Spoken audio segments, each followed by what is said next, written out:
Di waktu yang indah kami memuji memuliakan Tuhan. Apa yang sudah kami naikkan kepadamu saat ini Tuhan, biar boleh menyenangkan hati Tuhan. Dan saat ini Bapa, kami mau duduk diam, kami mau dengarkan firman Tuhan. Kami mau membuka hati kami seluas-luasnya untuk firman Tuhan ditaburkan pada sore hari. Kuduskan setiap hati kami, kuduskan setiap pendengaran kami, kuduskan setiap pemikiran kami pada sore hari ini Tuhan. Kiranya Roh Kudus bekerja dalam hati kami saat ini. Dalam nama Tuhan Yesus. Amin. Puji Tuhan, silakan duduk saudara. Haleluya. Puji Tuhan. Shalom Bapak Ibu saudara-saudaraku. Agak deg-degan saudara. Puji Tuhan. Saya bersyukur, berterima kasih. Yang pertama saya cuma puji Tuhan, saya masih diberikan kesempatan sore hari ini saudara. Saya berdiri di hadapan saudara, semua karena kemurahan Tuhan. Saya bersyukur juga, saya berterima kasih untuk pengurus PKSG yang memberikan kesempatan buat saya untuk menyampaikan firman Tuhan pada sore hari ini.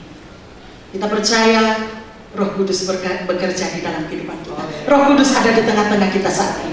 Haleluya. Puji Tuhan. Kita akan membaca ayat yang sudah diberikan, yaitu 2 Tawarikh pasal yang ke-7 ayatnya yang ke-14. 2 Tawarikh 7 ayat 14. Kalau sudah temu, kita semua bangkit berdiri, saudara, kita membaca bersama-sama ayat ini, satu ayat saja. 2 Tawarikh pasal yang ke-7 ayatnya yang ke-14. 1, 2, 3. Dan umatku yang atasnya namaku disebut merendahkan diri, berdoa dan mencari wajahku, lalu berbalik dari jalan-jalannya yang jahat, maka aku akan mendengar dari sorga dan mengampuni dosa mereka serta memulihkan negeri mereka. Amin. Haleluya, puji Tuhan. Silakan duduk saudara. Terpujilah Tuhan. Ya, ketika Salomo setelah dia selesai mendirikan bait Allah, dia berdoa kepada Tuhan. Dia tidak meminta sesuatu yang bersifat jasmani, ya, tetapi yang dia minta adalah hikmat yang dari Tuhan. Sehingga di dalam dia memimpin bangsa Israel, dia memimpin bangsa Israel itu dengan hikmat yang dari Tuhan. Dan puji nama daripada Tuhan, saudara. Ayat ini, di ayat yang ke-14 ini adalah ketika Tuhan menampakkan diri yang kedua kali kepada Salomo. Ya, dan di ayat ini juga Tuhan menegaskan bagaimana apabila negeri yang dipimpin oleh Salomo pada saat itu, yaitu bangsa Israel, mungkin pada saat itu mereka merindukan pemulihan, ya, mereka merindukan satu pemulihan bagi bangsa mereka.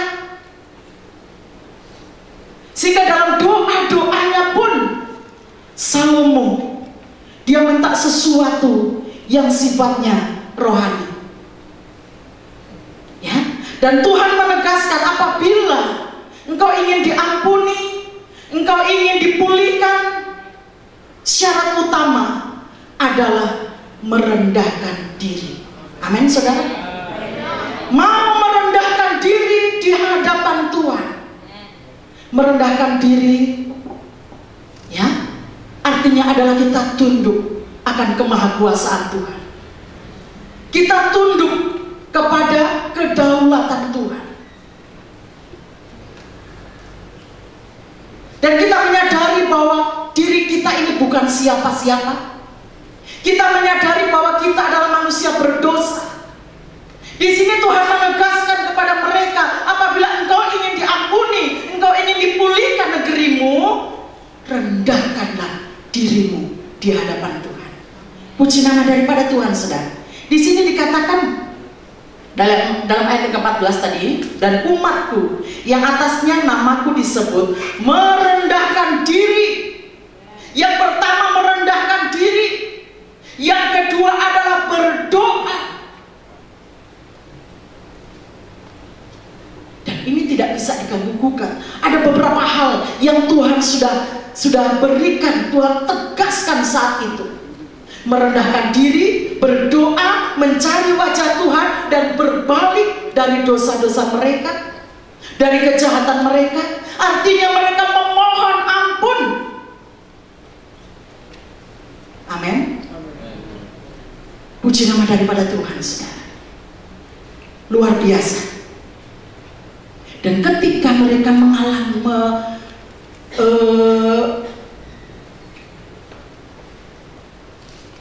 melakukan apa yang menjadi perintah Tuhan, apa yang menjadi penegasan dari Tuhan itu, Tuhan bekerja luar biasa di dalam kehidupan Salomo. Tuhan bekerja luar biasa di dalam kehidupan bangsa Israel. Dan puji nama daripada Tuhan, saudara. Salomo mengasihi bangsanya. Hari ini saya yakin dan percaya, saudara, kita yang hadir karena kita terbeban, karena kita mengasihi Indonesia. Amin. Karena kita terbeban, karena kita mengasihi dan rindu akan pemulihan Indonesia. Puji nama daripada Tuhan. Ya. Ada beberapa contoh di dalam Alkitab, saudara. Mereka berdoa. Elia dia pernah berdoa sampai dia tunduk, sampai dia mukanya ini sampai ke tanah. Elia ketika dia di Gunung Karmel, ya, berdoa supaya hujan turun, karena pada saat itu tidak ada hujan, tidak ada embun selama 3,5 tahun. Ya. Sehingga ketika dia naik ke, singkat cerita, saudara, ketika dia naik di Gunung Karmel. Dia di sana dia bersujud sampai mukanya ke tanah karena hatinya terbeban untuk bangsanya. Kita juga mungkin tahu saudara kisah tentang Abraham. Dia berdoa, dia syafaat untuk Sodom dan Gomora. Pada saat itu Tuhan mempunyai keinginan, mempunyai rencana untuk menghancurkan Sodom dan Gomora. Ya. Tetapi pada saat itu Abraham, dia bertanya, dia syafaat untuk Sodom dan Gomora. Dia katakan, Tuhan, kalau ada 50 orang benar, apa Tuhan mau menghukum mereka? Tidak. Tuhan katakan tidak. Aku tidak akan menghukum mereka karena 50 orang benar itu. Tapi karena ditemui tidak ada. Ya. Kalau misalnya 45 Tuhan, tidak. Tidak, aku tidak akan menghukum mereka karena 45 orang.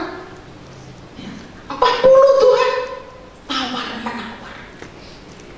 Sampai Abraham dia katakan, kalau ada 10 saja Tuhan. Tidak.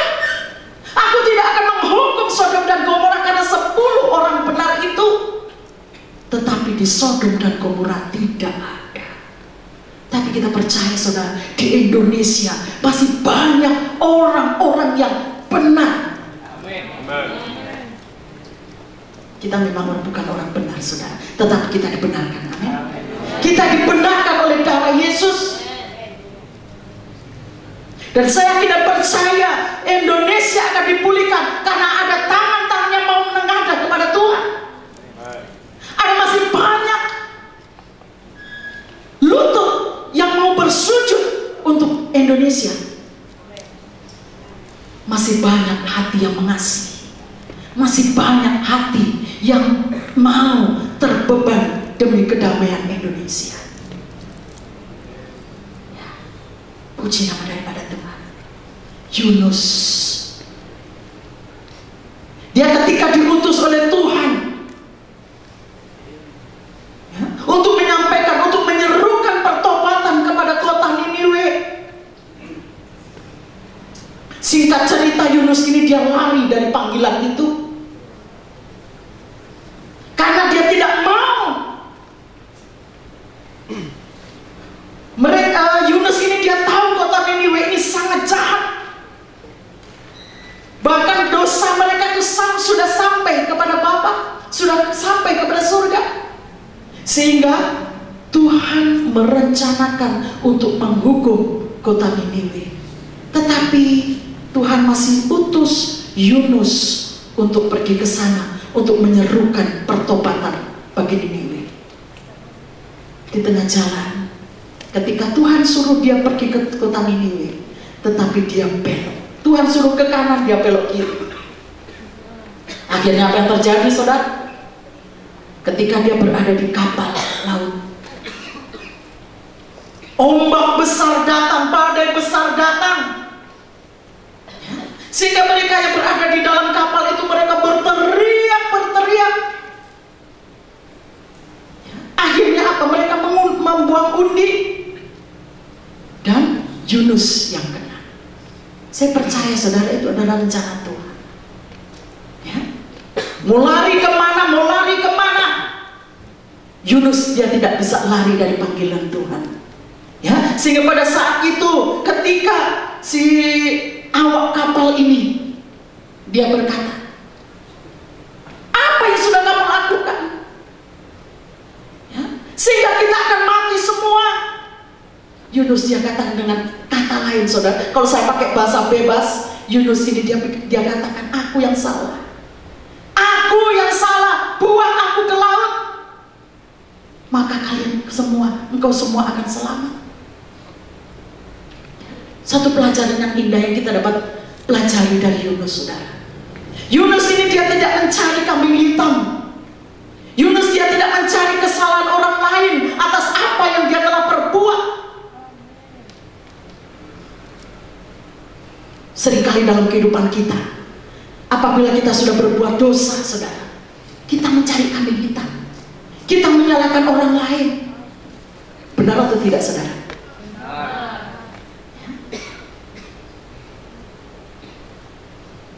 Oh, karena dia saya begini. Oh, karena dia saya begini.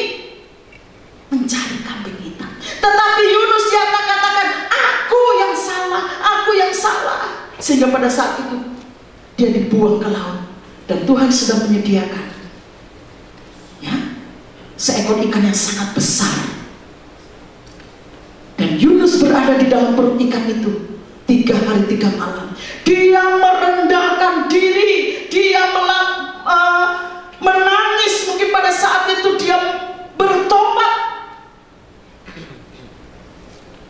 Dalam hari ketiga, Yunus yang dikeluarkan oleh ikan itu, singkat cerita, dia kembali menjalani panggilan Tuhan. Dia akan kembali ke kota Niniwe. Dia akan menyerukan pertobatan untuk kota Niniwe. Apa yang terjadi, saudara? Mulai dari pemimpin yang tertinggi sampai yang paling rendah, mereka berkabung.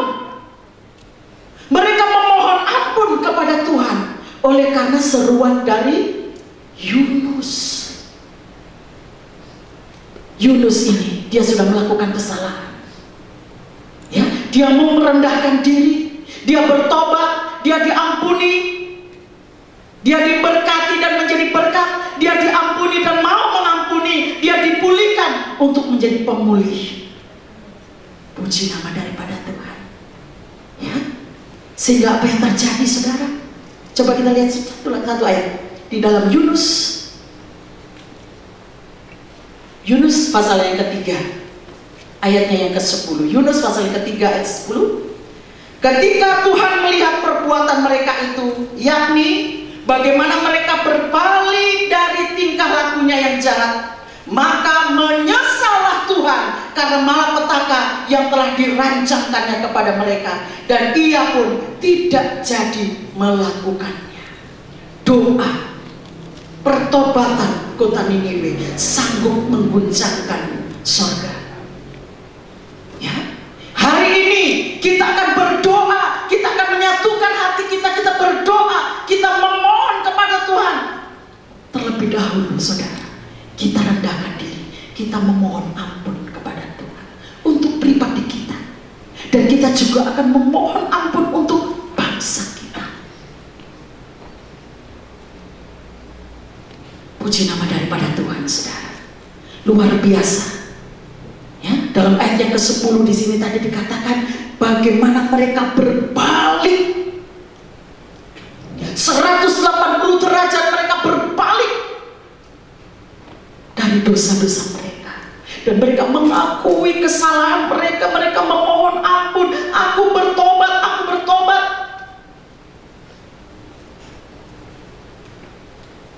Karena apa, saudara? Seruan pertobatan yang disampaikan oleh Yunus, seorang yang telah bersalah di hadapan Tuhan tetapi telah diampuni oleh Tuhan.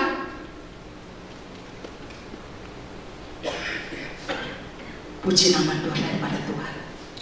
Hari ini kita bersatu hati, saudara. Kita berkumpul dari berbagai gereja, dari berbagai suku bangsa. Kita berkumpul di tempat ini, kita akan berdoa, ya, seluruh Indonesia serentak berdoa untuk Indonesia, berdoa untuk kedamaian Indonesia, berdoa untuk kesejahteraan Indonesia. Kita percaya dalam 2 Tawarikh pasal yang ke-7 ayat yang ke-15 terjadi saat ini. Kita baca sebentar. 2 Tawarikh pasal yang ke-7 ayat yang ke-15. Sekarang mataku terbuka dan telingaku menaruh perhatian kepada doa dari tempat ini. Amin, saudara. Haleluya. Ya, Tuhan, mata Tuhan terbuka dan telinga Tuhan menaruh perhatian, ya,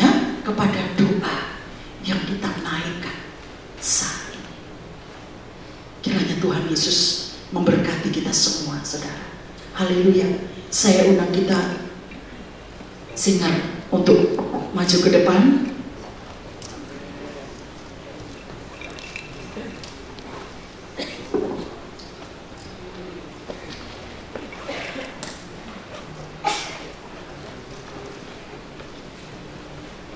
Saya undang kita semua bangkit berdiri, saudara. Kita nyanyikan, Tuhan pulihkan, Bapa pulihkan, kembalikan bangsa kami kepadamu.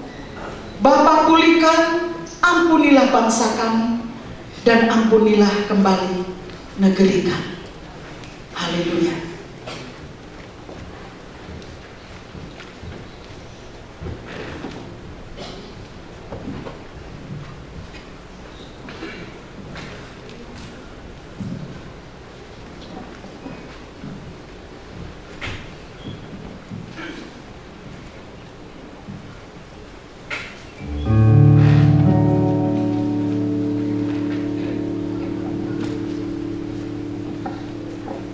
Haleluya.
sudah tertanam di dalam hati, bertumbuh dan berbuah-buah dalam kehidupan kami.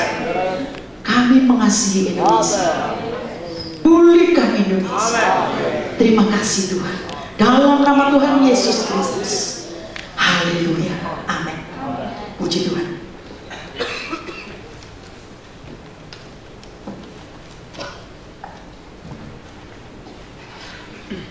Silakan duduk Bapak Ibu.